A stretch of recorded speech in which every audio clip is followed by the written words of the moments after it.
SeaWorld's Orca Stadium. Being a part of SeaWorld's mission is more than just a job. We're proud of what we do, and it's a privilege for us to care for, build relationships with, teach, and learn from these amazing animals. Now, more than ever, we are honored to share our relationships with the whales and what we have learned with all of you. And now, SeaWorld proudly presents Orca Encounter!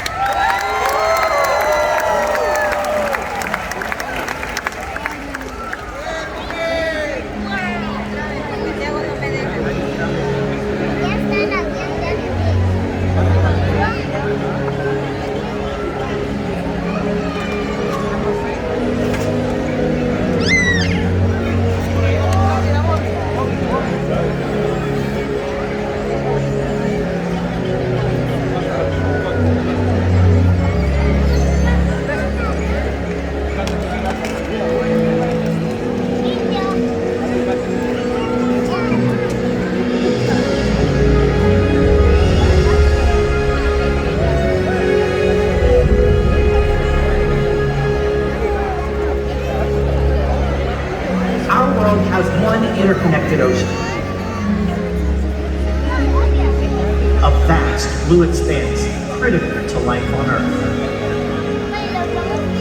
And there's no better animal to represent the ocean's beauty than the killer whale. They live in every corner of the ocean, from the Arctic to the Atlantic. The southern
Katina and Malia, 3 members of our killer whale pod showing off their incredible size, speed, power, and problem-solving abilities. These behaviors keep our whales active and engaged. SeaWorld's killer whales have inspired generations to care for their natural environment, and we're excited to share their story with all of you here today. Killer whales are the ocean's top predator. They use cooperation and communication, not just size and strength, to take their place at the top of the ocean's food web. At the bottom are small animals, like krill. At the top, the apex predator, the killer whale.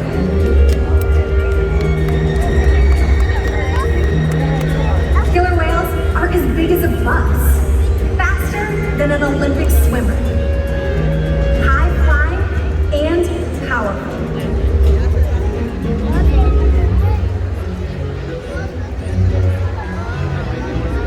We're going to see all of that and more. These behaviors contribute to an environment that is full of enrichment. We spend days, weeks, months, and years building relationships with our whales. This creates trust, and that allows us to do some amazing things. For example, when you visit the doctor, you present your arm to draw blood, or step on the scale to see how much you weigh. It's much the same with our whales. Today, we'll see the whales moving together in unison. These synchronized behaviors strengthen their social bonds and enable them to problem solve as a group. Working as a team is what makes the killer whale the ocean's top predator. Scientifically, they're known as the orca, and more commonly known as the killer whale. Here at SeaWorld, we know them as Katina, Malia, Nalani, Trua, and Makayo, our killer whale family. Makayo is the youngest member of our pod. He's 11 years old, and the oldest is Makayo's mother, Katina, who's our matriarch or leader of the pod, and she just celebrated her 46th birthday. SeaWorld's animal training techniques and the relationships that we build with the killer whales allow us to do some amazing things. For example, one of the very first healthcare behaviors that they learn is called a voluntary blood sample. Our whales are taught to roll ventrally, or upside down, and present their tail flukes. Not only does it give us a great look at their entire body, but it also gives us access to blood vessels, which are easily seen on the white undersides of their tail flukes. Our veterinarians will collect a blood sample at least once a month, and the whales are taught to remain calm and relaxed throughout the entire procedure. You'll notice them getting rubbed down today from their trainers, whether it's on their backs, their pectoral flippers, or those very tail flukes. Killer whales have very sensitive skin, and this is one of the many ways that we can reward them for remaining calm during procedures just like this one. And it's also a great way for us to strengthen our relationships with the killer whales. Now, blood samples are just one of the many ways that we can ensure their health. But another very important diagnostic is weighing them. And to weigh the whales, we simply ask them to slide their bodies up and onto a killer whale size scale. And there's a portion of their body known as the peduncle, which goes from the dorsal fin down to the tail flukes, that remains in the water when they do this. This is the powerhouse of the killer whale, and it's very muscular and very heavy. With their peduncle still in the water, we wouldn't be weighing them completely, so to fix this, we simply ask them to lift their tails up and out of the water.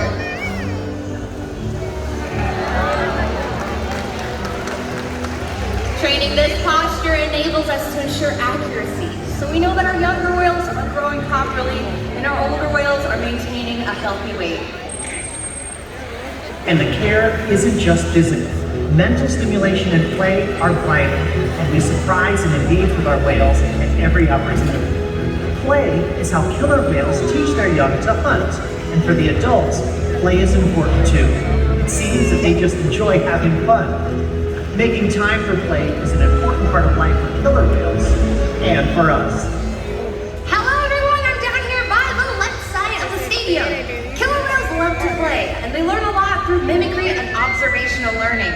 From the moment they're born, they pick up necessary life skills by watching and playing follow the leader with their mothers and other whales. And we're going to put that to the test today with Katina, Malia, Nalani, and all of you guys. Are you ready to play? Wonderful. All right, the left side of the stadium. Stand up right where you're at. That's this side over here. Keep your 2 hands to your sides, and on the count of 3, turn in a circle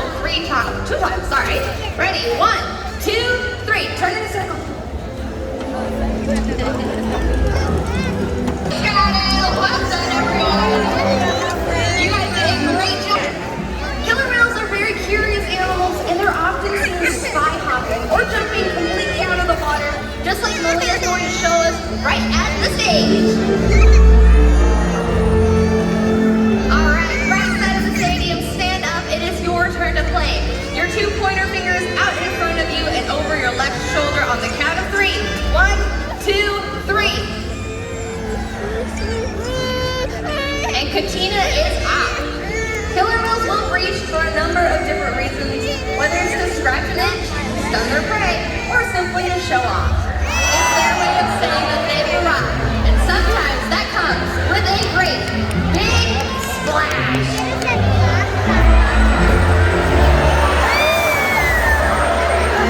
Let's give it up one more time for the killer whale family and all the volunteers.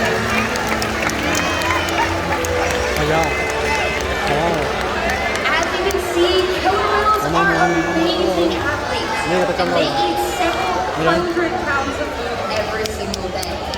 In the wild, their diets are dependent on where they live and the time of year. Their future depends on you. Through your actions. Through the choices we all make, we hold the future of killer whales and the oceans in our hands.